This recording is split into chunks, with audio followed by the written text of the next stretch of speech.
Magandang araw kaibigan. Welcome ulit sa Pinoy Recaps. Ang palabas na ibabahagi ko ngayon ay ang Season 8 ng American Fantasy TV series na Game of Thrones na ipinalabas noong April hanggang May 2019. Inumpisahan na ni Varys ang plano nito laban sa Dragon Queen. Pinagkakalat na nito ang totoong katauhan ni Jon sa ibang lugar at sa tulong ng kanyang little bird sa kusina. Pinapalagyan nito ng lason ang pagkain ng reyna. Kasunod nito ay dumating na si Jon sa Dragonstone.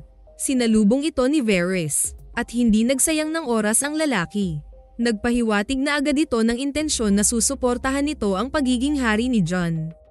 Na alam ng lahat na magiging maayos ang pamumuno nito sa kaharian. Hindi siya makapaniwala na alam na pala ng mga advisors ng reyna ang totoo. Kaya sagot niya sa kausap na hindi siya interesado sa trono at reyna niya si Daenerys.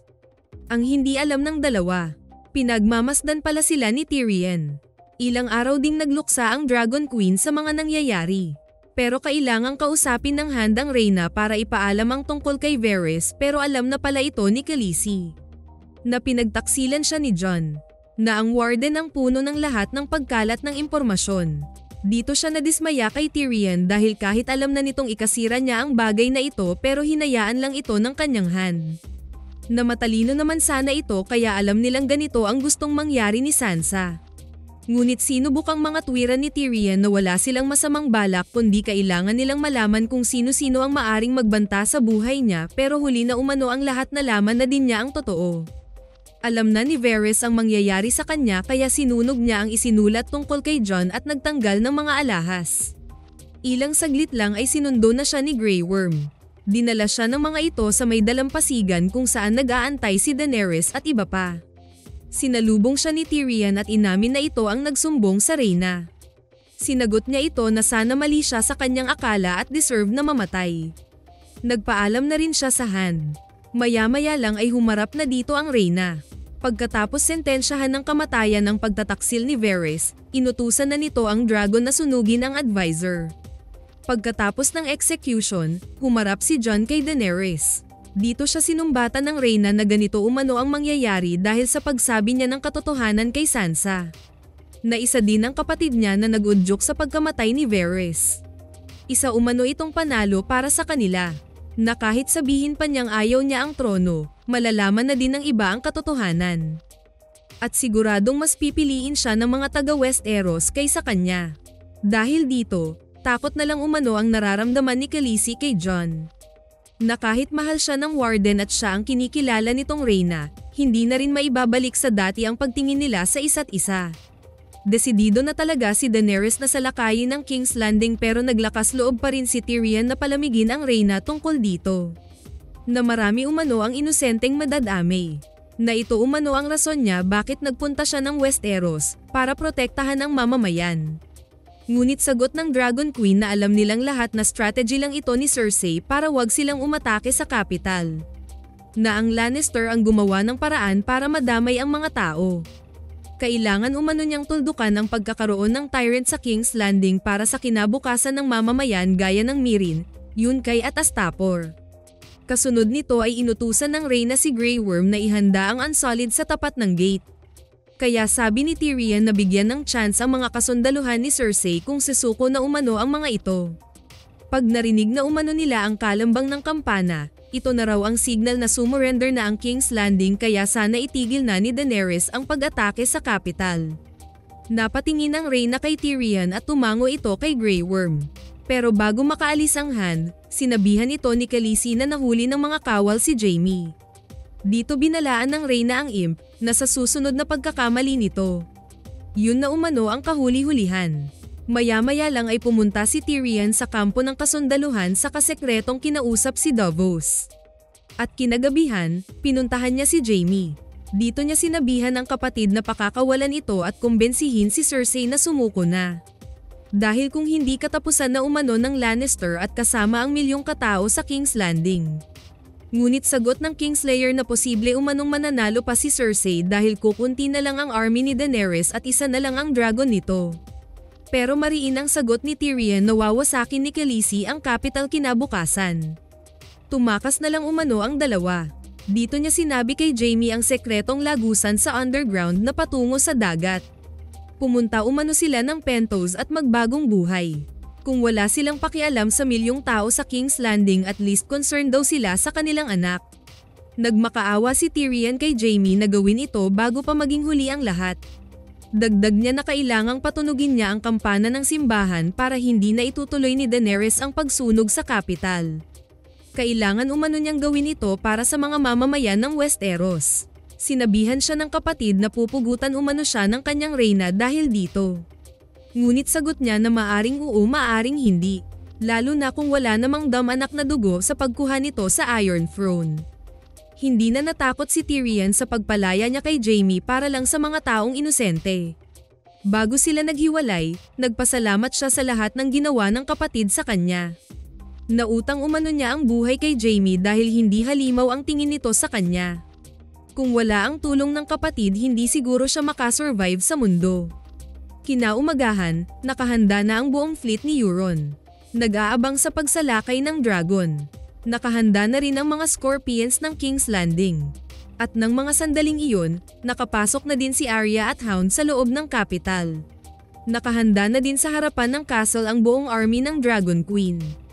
Habang nasa tapat naman ng mga ito ang mga mercenaries. Dito sinabihan ni Tyrion si Jon na pag narinig na nila ang tunog ng kampana.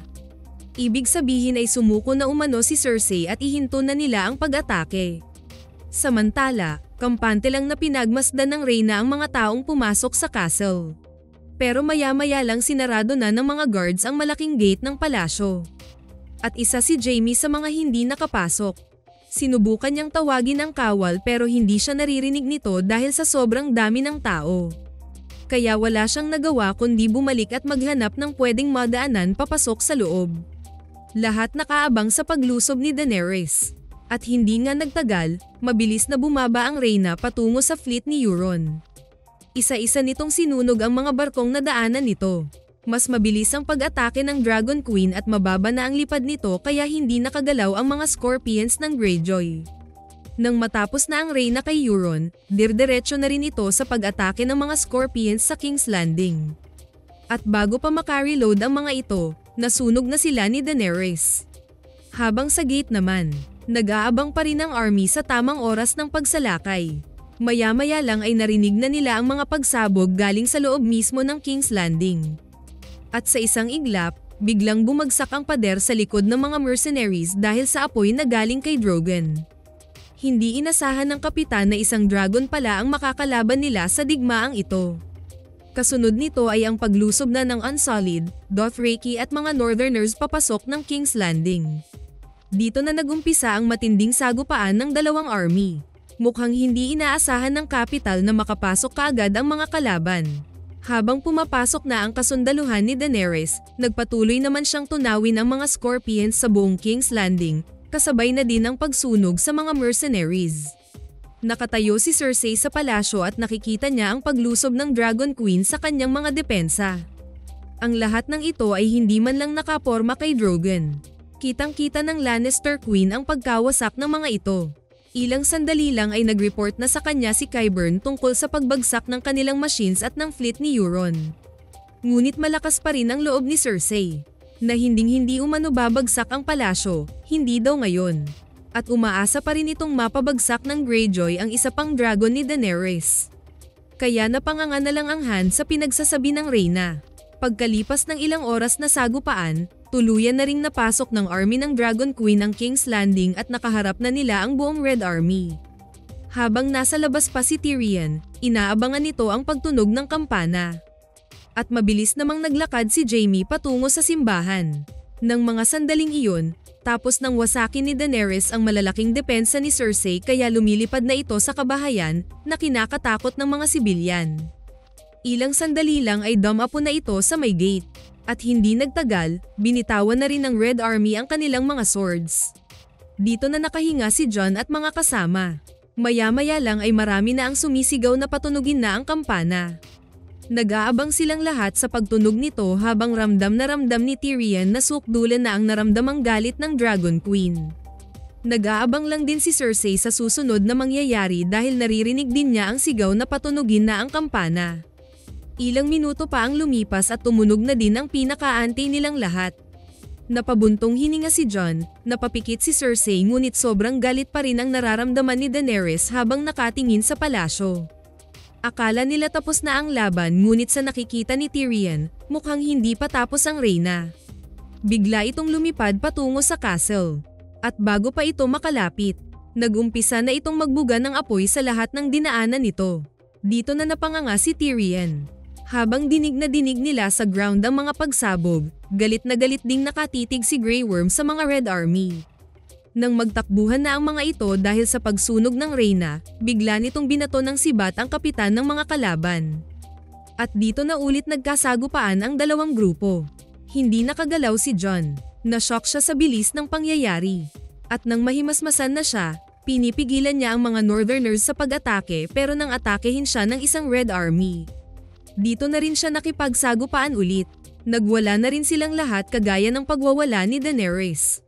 Lahat na rin ay inatake nila, pati mga sibilyan. Wala nang pag-alinlangang nilusaw ng reyna ang buong lungsod. Kitang-kita ni Cersei ang ginawa ng Dragon Queen pero hindi pa rin ito umaalis sa kinatatayuan. Habang nanlumo naman si Jon sa nakikitang kaguluhan sa buong paligid. Hindi siya makapaniwala na humantong na sila sa ganito. Ilang sandali pa ang lumipas, ang palasyo na ang pinupunterya ni Khaleesi. At nang mga sandaling iyon, nasa sekretong lagusan na pala si Jaime. Pero hindi niya inaasahang makita si Euron sa lugar na ito. Sinabihan niya ang lalaki na kailangan nilang iligtas si Cersei, ngunit imbes na magtulungan sila, inaasar siya nito kaya walang nagawa ang Kingslayer kundi makipaglaban dito. Hanggang sa masaksak siya ng Greyjoy sa tagiliran. Tumigil ang mundo ni Jaime. Ngunit nagsumikap siyang makuha ang kanyang sword. Pero bago niya mapulot ito, nasaksak ulit siya ni Euron ngunit nakaganti naman siya dito. Sabi nitong pangalawang hari umano itong napatay niya. Sa kanya ito iniwan at nagmamadaling pumasok sa lagusan.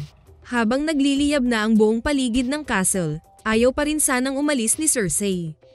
Hindi pa rin ito matanggap na natalo na sila. Kaya pinilit na siya ni Qyburn na umalis na habang may oras pa. Dito na napaiyak ang reyna at napilitang sumunod sa kanyang hand. Halos maluso na ang buong castle nang dumating si Hound at Arya.